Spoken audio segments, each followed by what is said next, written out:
From the searing heat of Spain to the iconic Circuit Gilles Villeneuve, welcome to the Canadian Grand Prix. McLaren dominated the triple header and remained the team to beat, while the fallout from the Max Verstappen-George Russell moment in Spain continues with the four-time world champion 1 point away from a race ban. And here are the driver standings. Max Verstappen then tumbling somewhat down the order away from the leading two in third position, and out in front Oscar Piastri, P1, your world champion leadership at the moment, 10 points ahead of his teammate. And look at that, Lance Stroll, P12, he's back in action after missing Spain with injury here in his home race at the Canadian Grand Prix. Welcome along to weekend warm-up. Welcome down to the paddock. Lawrence Barretto, Davide Valsecchi alongside me to bring you all the action from Circuit Gilles Villeneuve. Before, though, we look ahead to Spain and discuss all the talking points that are to come through this weekend. Let's take a look back, shall we, at the race that was in Spain. Welcome to Barcelona. It's race day at the Spanish Grand Prix. We're racing to turn number one. This is how legends are made. Max Verstappen is going to roar around Lando Norris and take second place in the Grand Prix. Ferrari mean business. Hold on a minute. Through goes Hulkenberg. This is a battle that keeps on giving. We're getting so many moves at corners we don't normally see. Norris is bringing it to Verstappen. Slam dunk move, and it's a McLaren 1-2. Oh, off the road goes Kimi Antonelli. Brings out the safety car. Verstappen comes into the pit lane. Why are we on the hard? That was the only option. He knows now he's under pressure. It's going to be hard on the restart. Oh, Verstappen nearly drops it. Charles Leclerc goes through. This is not meant to be. Can George Russell make it by? He did the same. Verstappen jumps over the road. Can you let Russell through, please? Wait, what the Oh, Max Verstappen into the side of George Russell. I cannot believe what I just seen. Hulkenberg on Lewis Hamilton to take P6. What is going on right now? Oh, yeah, baby. 10-second penalty for Verstappen. It's unacceptable driving. Drama everywhere you look. No dramas for Oscar Piastri, who wins a Spanish Grand Prix. Couldn't have asked for more. Thank you very much, everybody. What a Grand Prix. Oscar looking worthy. Oh, goodness me. Just when you thought the script was written for the Spanish Grand Prix, it's torn up in those final 6 laps of pure drama. Lawrence, Davide, great to see you both here in Canada. Lawrence, looking ahead then to Canada after Spain. What's the paddock talking about? Oh, there's loads of great stories. Obviously, we had that McLaren dominance last time out in Spain. We obviously had that moment that we just saw Max and George, and that they're still in the TV pen now having a chat to the media. I'm really intrigued to see what Max has got to say, I think, about what happened there. We heard a little bit from George as well, given his view on that. There are so many talking points heading into this weekend, and I think Formula One always gets even more exciting when you've got the off-track stuff that matches the on-track action. You'll be hearing from Max Verstappen in the show. We'll be getting into Red Bull. For now, though, Davide, let's focus on McLaren. We last saw you, of course, in Imola. The momentum has firmly swung Oscar Piastri's way. 10 points is now the buffer to his teammate Lando Norris. Lando cannot afford to let that get out any further, can he, if he's to remain in contention? Yeah, you're right. Very important race for them because Piastri is delivering every single weekend the result. While Norris sometimes seems that he has lost a bit the speed that shown on last year. But we need to consider that they are only 10 points, and victory to the second place, they are already 7th. So, I mean, it's not a lot, but it's important for, also for the attitude of the driver. Sometimes Norris gets a bit down and depressed and seems not very confident. Important for him to be on pole on Saturday and try to win the race here on Sunday. I'm going to enjoy the battle between them this weekend, and I hope that someone else, like Russell probably here, or Verstappen usually this season, or probably Leclerc, can fight for them for the victory. When are we going to see them make contact on track? They've played it so clean, so safe so far with each other. They've both had battles with Max Verstappen, but with each other they're racing hard but fair and cleanly. But it's got to come as the stakes mount even higher. Yeah, both Lando and Oscar have said at some point it is going to happen, and they seem really oddly relaxed about it. The team have obviously gone through their protocols of what they're going to do eventually when that happens, and Zach and Andrea have said that they expect it to happen as well. it is slightly strange that we haven't seen them go up against each other. But I think that's more down to the fact that Oscar's just done such a great job of late. And Lando, bounced back in Monaco, really good confidence win for him. I think what was significant for him over in Spain is he didn't get down like he normally does after getting beaten by Oscar. Like mentally, he seemed quite strong from that perspective. And to Davide's point, it is only 10 points, and I think Lando sees this is the long game, and it only takes one DNF. That would swing the other way if Lando goes to win.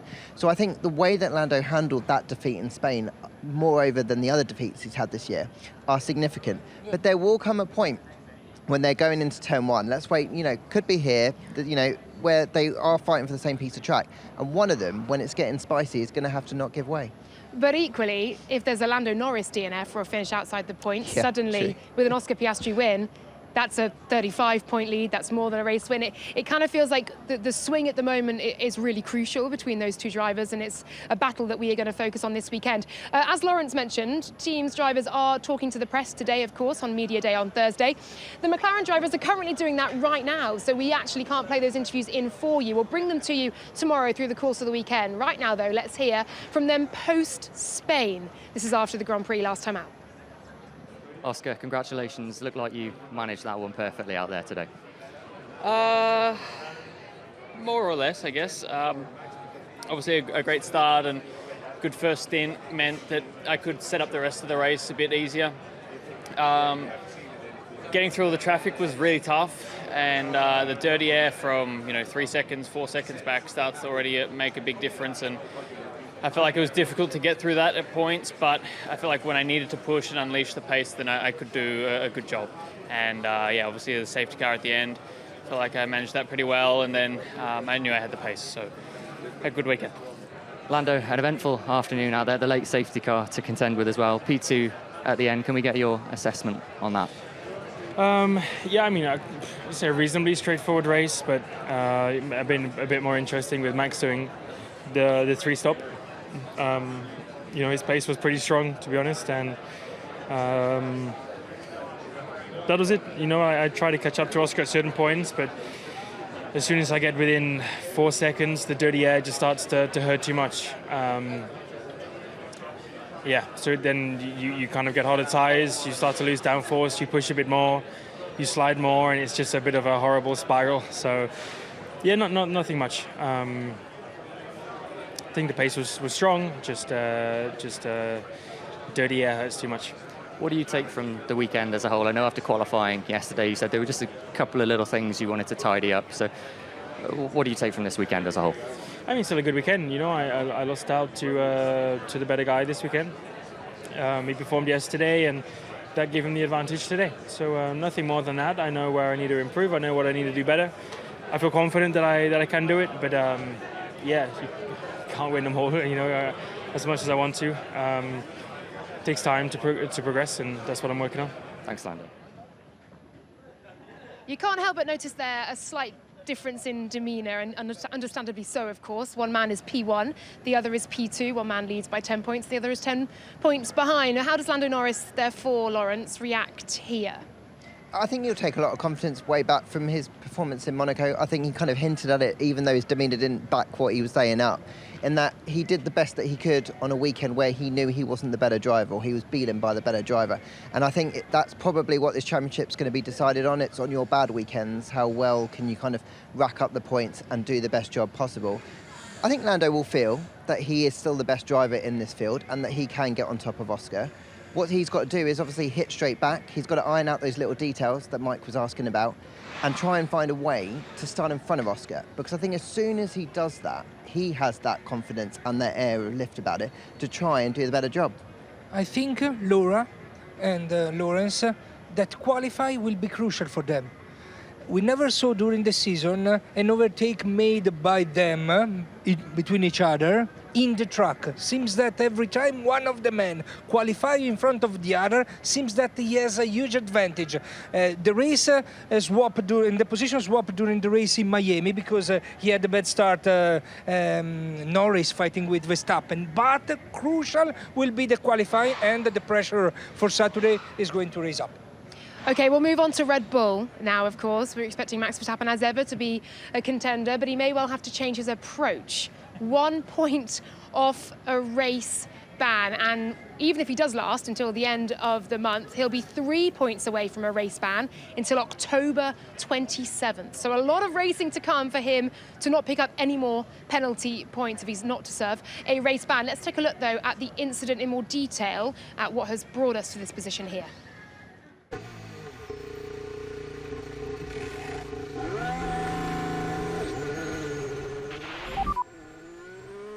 What is this tire? That's the hard tire, Max. Why? Why are we on a hard? That was the only option.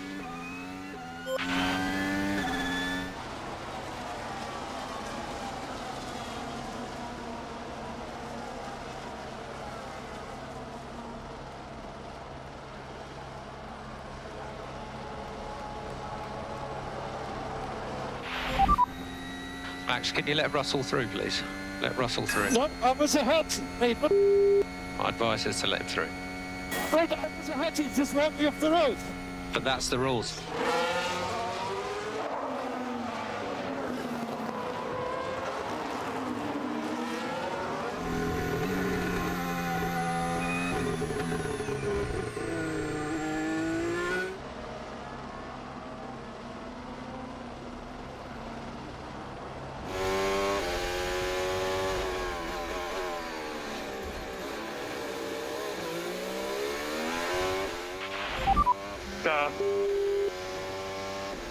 Don't know, mate. Just pass it.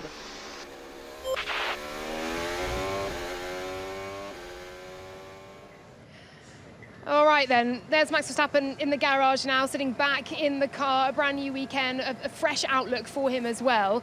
9 points there he lost, tumbling from P5 where he finished to ultimately P10 with a 10-second penalty. Let's say the championship comes down to less than 10 points. How will he regret this weekend? Do you think he does regret what happened? Was that kind of what the social media post that he issued on the Monday was about? I think he'll be disappointed that it was a rare moment where we haven't really seen that kind of Max for a number of years, and I think he'll be disappointed that he let that red mist descend. I think that's potentially why we saw that reasonably immediate response the next day on social media. Will he come to regret it? No, because I think Max is really good at moving on really quickly, and as annoying as it is, and it possibly will be that might determine it, I think he's so good at just switching on and switching off rather and moving to the next race. So I think he'll come here, and actually I think it's going to energize him. And we saw, last year when he came to Canada off a bad weekend, weather dependent of course, he was epic. And I just genuinely think that probably what's going to happen here is he's going to find a way to do a thing that Max has done so often. So that's kind of my read of it at the minute. He's so good at compartmentalizing, isn't he? Taking what's happening off track, what's happened last weekend, away and just getting in the car and getting it done. And you're right, when Max is on the back foot, that's when we tend to see some of the brilliance, like Brazil last year, for example. Davide, the red mist, as Lawrence put it, when that does descend and when you see these somewhat rare but moments, these flashpoints from him, is that a part of what makes him a great, what makes him a four-time world champ, right? You kind of can't have the brilliance, you can't have the Imola at turn one if you don't have these moments, or can they be separated and controlled? No, 100% agreed. I mean, he's so special, this man. He's four-time world champion also because of this. I mean, he's so extreme in everything he does in the track that sometimes you have also to take the bad stuff, that is this one.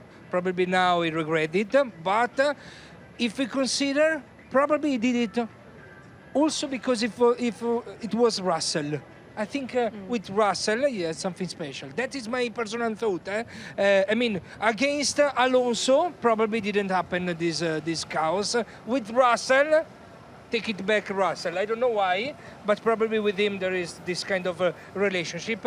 But we need to consider that I was disappointed reading, he threw away 9 points for Red Bull. Yeah, but how many points he gained with magical stuff? Because if Max Verstappen, he's a great champion. Sometimes everyone in life makes mistake. He made one.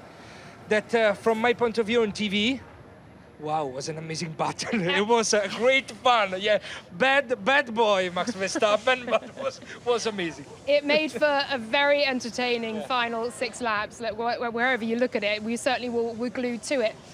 You briefly mentioned, though, that Red Bull, he lost those 9 points for the team, but how many has he gained for them? And I just want to quickly touch on a source of the frustration. We saw many flashpoints there. The hard tyre.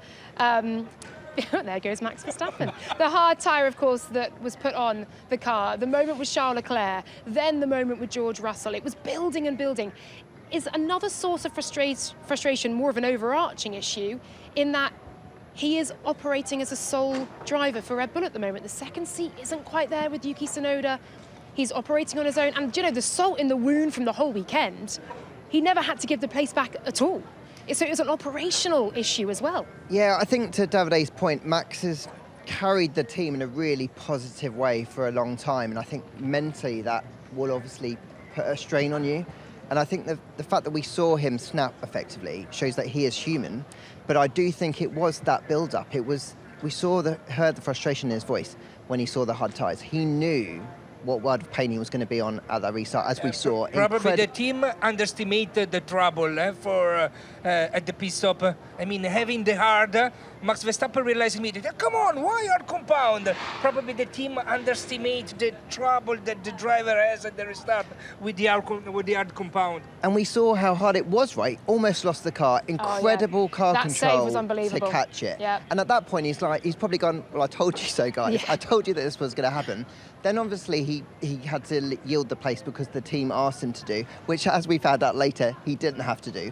I can understand why Max Verstappen, such a clever brain in the really heated moments, probably thought at this point in time, no, guys, I don't want to give up the place. He did what the team told him to do, which actually shows a bit of maturity there, I think, that he did it. Obviously frustrating that it didn't work out that way. But I do think it is a build-up to it. And look, it's been coming, hasn't it, that Red Bull are starting to fall back a little bit, and there's only so often that you can deliver those kind of magical results, because at the end of the day, McLaren are so powerful at the moment with the car that they've got and 2 drivers that operate in such a high limit. Max is starting for the first time this year to see that title genuinely slip away. Yeah. Can I very quickly ask, can he change his approach to racing with the threat of a one penalty point and a 1 race ban to come? I hope no, but it's tough for him. He's used to be aggressive and to fight a lot with the rivals and to be so extreme. 1 point away from the ban, I mean, he's going to risk a lot. And then he has 3 races to avoid mistakes. It's not easy in this condition, to be honest. I mean, he can change it. I don't think he will. And I just think that's because that is the Max Verstappen that we've always seen, and that is what makes Max Verstappen so successful. And I think maybe in that final moment, that final 0.0001%, where maybe he has to make that split-second decision, maybe he will decide on the edge of caution. But no, I think he'll just go about racing. And I think we're probably going to see some quite brilliant performances from Max now over these next 2 races when it's so critical. And worth noting, Arvid Lindblad has successfully been given a super license. They asked for an exception. The 17-year-old has been granted that. Very coincidentally, with Max Verstappen on the verge of a race ban, Arvid Lindblad now can race in Formula One should he get the call-up. Okay, moving on then to Mercedes, on the other side of the fence, of course, with George Russell. George has said, look, I think he was trying to run me off the road, but he wasn't deliberately trying to crash into me. I'm not sure how those 2 things can tally, but I kind of get it. But George basically saying if he does get that ban, it's not unjust. I guess he's reacting in the only way he can, kind of keeping that high ground in a sense. Your thoughts, though, on that response from George? I mean, in theory, he's accrued a number of points that triggers a race ban. So I guess what George is saying is, ultimately, if he gets the ban, it's because he's done a number of things that kind of demand a ban, if that's what the rules are saying. I think what he was trying to say is that he wasn't being malicious. So he wasn't it wasn't deliberate. Yeah, he wasn't trying to take him out or hurt him. It was just a moment of frustration that yielded that end result. So George's still annoyed, obviously, with what happened. But I think that's what he was trying to say, ultimately. Yeah, and that I guess basically he gave George absolutely nowhere to go except for off the road or to crash into him. Other side of the Mercedes garage, Kimi Antonelli with a torrid triple header, DNF and a P18. He'll be hoping to bounce back here. Of course, this, though, a new track for many of our rookies. And Mercedes generally expected to go a bit better here with slightly cooler temperatures, although we do have about 24 degrees forecast on race day, which we're very happy about because it was absolutely teeming down with rain this time last year. Davide, Ferrari. It's ebbing and flowing, isn't it? One day it's good, the next not so good. Lewis Hamilton saying in Spain that was, well, he said today that the car he was driving in Spain was one of the worst cars he's ever been in. I was sorry to hear it, because we need to consider that the last 2 races, they were the best races for his teammate. Because Leclerc had the podium, almost a victory in Monaco. He was at the podium in Barcelona, okay, helped with Verstappen at the end with the safety car, but anyway, he was there with the race pace. While Hamilton is struggling. It's difficult to accept, because probably it's the best time for his teammate, and he's the hardest one for Lewis Hamilton. So it's not so easy also for the team to handle the situation. And I think it was interesting today that Lewis's demeanour was actually a little bit more up after that difficult weekend in Spain. And he said that they discovered an issue actually after they talked in the TV pen, and that's almost a relief because he had no idea, to your point, Laura, about why he was so slow, having been so strong or feel so confident in qualifying. So I think actually it's a big weekend for Lewis now, because if they did find an issue, he's going to be hoping that it flicks back in. And actually Ferrari have been building momentum of late, so I think it will be really critical when we reach the long runs in FP2, where he gets a feel for how the car feels then, and obviously in the race, because that's where he struggled a little bit more recently, whether or not that makes a difference. They certainly have, and they've overtaken Mercedes in the constructor standings as well to take back P2. And Lewis Hamilton saying, stop saying it, I'm here to stay, I'm driving Ferrari, I'm going to be here for a long time yet today in the press conference. Of course, he was overtaken by Nico Hülkenberg right at the very end of that race. Nico Hülkenberg finishing a very high P5 for Sauber. Sauber, who of course will be becoming Audi in 2026. You'll see where I'm going with this in just a moment. And let's take a look at the 2026 calendar. That was a segue for you, wasn't it? Here it is then. It was announced just this week, and here it is, 24 races. Australia once again, the season opener 1 week earlier than it was this year, coming towards the start of March.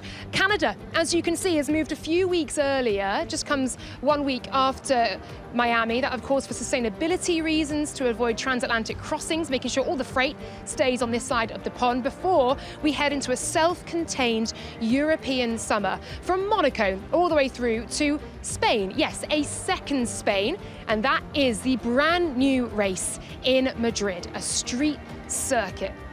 That should be spectacular. Before, of course, Azerbaijan, Singapore, and 2 triple headers to end things. It is a stacked calendar, isn't it? And of course, we'll see Cadillac enter the fray as well. So we'll have 11 teams to contend with over those 24 races. Driver market, you're keeping your eyes and ears on that one. Any news to bring us? So I understand that they've got the shortlist down to 4 drivers. I think they are evaluating driver pairings now. So that's the strategy they're taking. It's not just maybe about, let's put one person in this seat and then work out the second one. They're working about how that pairing or the pairings or possible pairings will work out.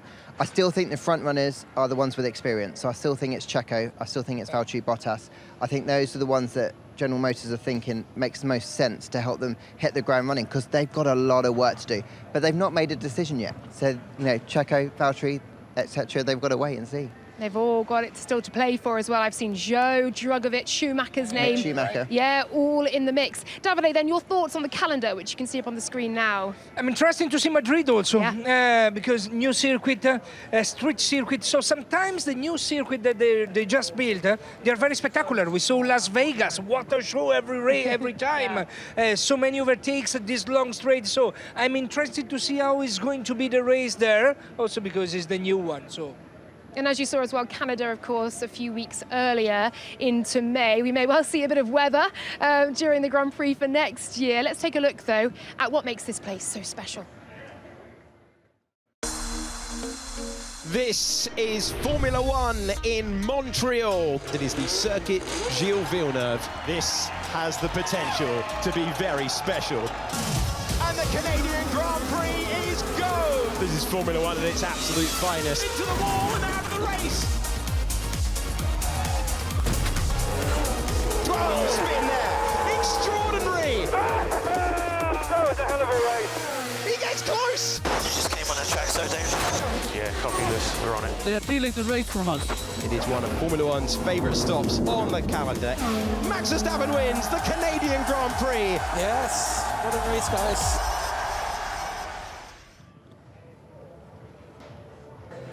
Canada then, and the return of home hero Lance Stroll. We've made our way down to Aston Martin, and Jess Hawkins is alongside us. Jess, lovely to see you. How are you doing? I'm good, how are you? How are you enjoying Canada? This is my first time here, actually. I'm good, by the way. Yeah, sorry, thanks. Good.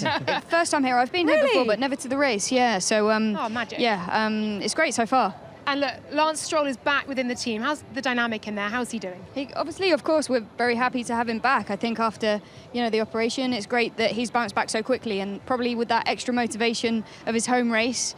But yeah, very happy to be have him back.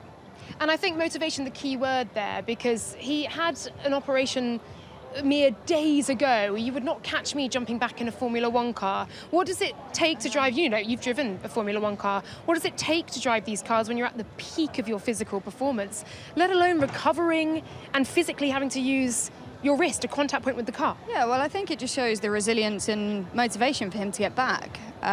These cars, and they're not for the faint-hearted, and you need that extra bit of motivation, but he underwent surgery, it all went well, and as I say, we're really happy to have him back. Yeah, well, here's what the team have had to say as well. Both Aston Martin and Lance Stroll releasing statements heading into this weekend to indicate that they are back in action. The team saying we're pleased to confirm he'll be back, competing in Montreal. Successful medical procedure to resolve the symptoms he's been experiencing. Completed some laps in an old F1 car as well at Paul Ricard earlier this week. He's fit and healthy and excited to compete in front of his home crowd. Lance Stroll also saying, I'm excited to get back behind the wheel with the team for my home Grand Prix this weekend. I was always going to fight hard to be ready to race in front of the Montreal crowd. I'm feeling good after my procedure. Put some laps in at Paul Ricard this week to prepare. Thanks for the support. We'll see you guys this weekend. Aston Martin coming out fighting then for this one. Let's go. It's his home race, of course, and myself and a lot of the team spent yesterday evening at his favourite cafe. I saw that it was online, lovely. yeah. It was really, really lovely, actually. Some good food, good company, and his spirits are very high. Great stuff. Let's hear from him, shall we? Here he is in the press conference. Now, Lance, please, let's start with you. Good to see you.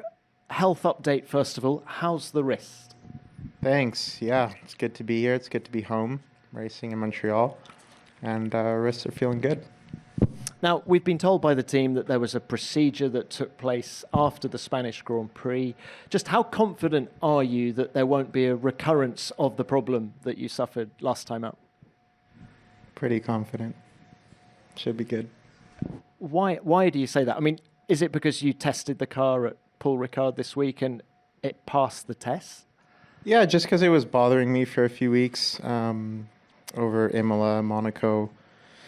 And then Barcelona was just really, brutal throughout the weekend. And yeah, I got procedure done and drove this week. And I was feeling pretty good, so I'm confident. Brutal was the word he used for Spain and how much pain he was in. Davide, just speak to what Jess was saying earlier, how difficult it is to drive when you've got an underlying niggle or issue. Yeah, but he need to race here because he had 6 races in this home Grand Prix, and 5 out of 6 he ended up in the podium, in the points. So he's extremely good Stroll in this place, and we need to remember that sometimes he's not fighting for the top position, and all the attention is on Alonso. But in career already had the 3 podiums, 1 pole position. I mean, he's a very good driver, and I hope to see him shining here in his home race. See. Not to put the focus back on Alonso, but of course we saw the first points of the season for Fernando last time out. How much of a boost was that for the 2-time champ?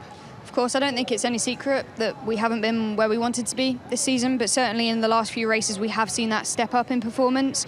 Still not quite where we want to be, but much better than what we were. So we're hoping for, of course, double points is always what every team wants, and we're going to be pushing for that as much as possible.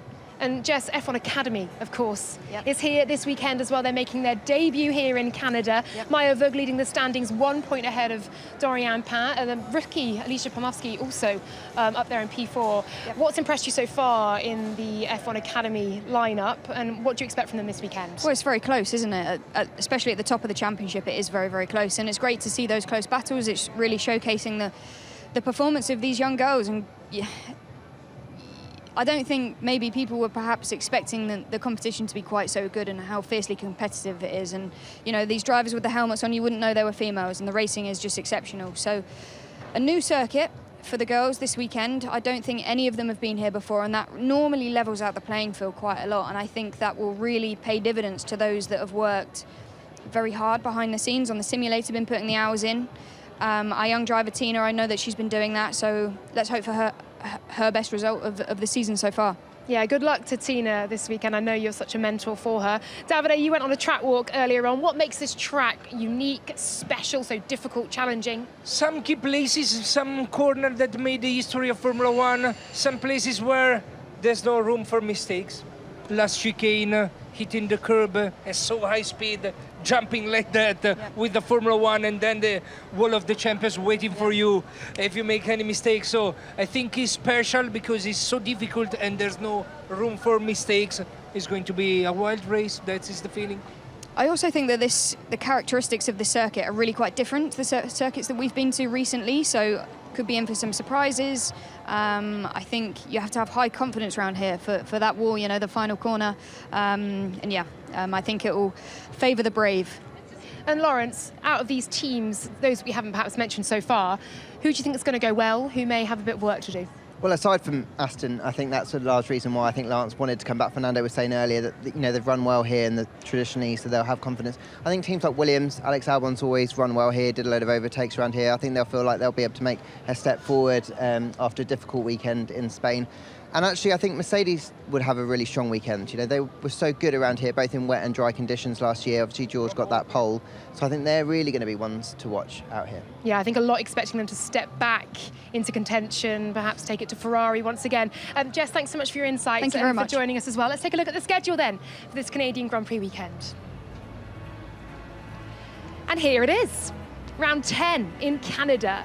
FP1, 1:15 will be building up to the first hour of practice, 4:45 for FP2, 12:15 for FP3, and all the reaction as well from those 3 hours of running coming straight afterwards. Your pre-qualifying show, that's at 3:30. Qualifying here, mighty tight, decided last year by an equal time, just by the fact that George Russell did the time first, put him on pole ahead of Max Verstappen. You don't want to miss qualifying here at the Canadian Grand Prix. Your post-qualifying show straight afterwards, and then Sunday, pre-race show at 1 p.m. for you, a race start for the Canadian Grand Prix of 2 p.m. Post-race show as ever, coming immediately after. And do make sure as well, you head online and go to the website, sign up for F1 Unlocked. You can win prizes and celebrate the launch of F1 the movie there. Make sure you've signed up from the 4th of June. That was a couple of days ago. Hopefully you've done it already. If not, you've got until the 30th of June to do so. Okay, final thoughts then ahead of this Canadian Grand Prix weekend. There's plenty going on below the surface. Lawrence, what are you looking out for and what are your predictions? Well, I want to see the obvious next step in this battle between Lando and Oscar. I think McLaren are going to be a force around here, so I think it's going to be which one of those comes out on top. I want to see how Max Verstappen responds, as we said earlier. I honestly think we're going to see something pretty special from him. It's just comes down to whether or not the team get the car set up right and he gets comfortable early doors on Friday. Davide, for you?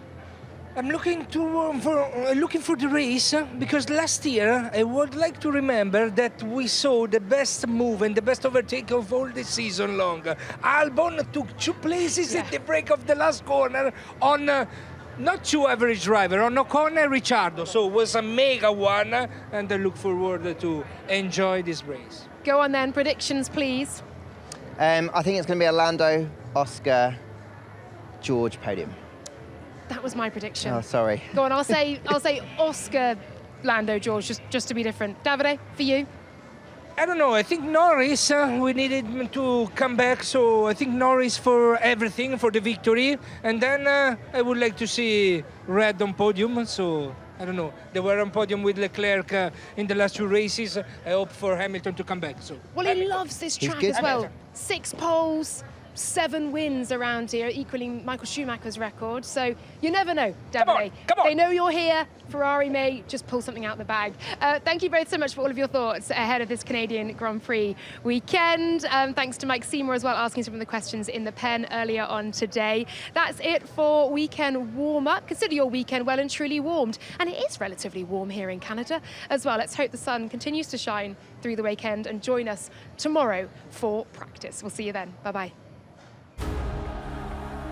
This is Formula One in Montreal. Welcome to Canada. And the Canadian Grand Prix is underway. Lando Norris leads. The circuit Gilles Villeneuve has got absolutely everything for a thrilling motor race. This is so close. But Verstappen takes first place. This is the Canadian Grand Prix. Max Verstappen wins. Yes, what a race, guys.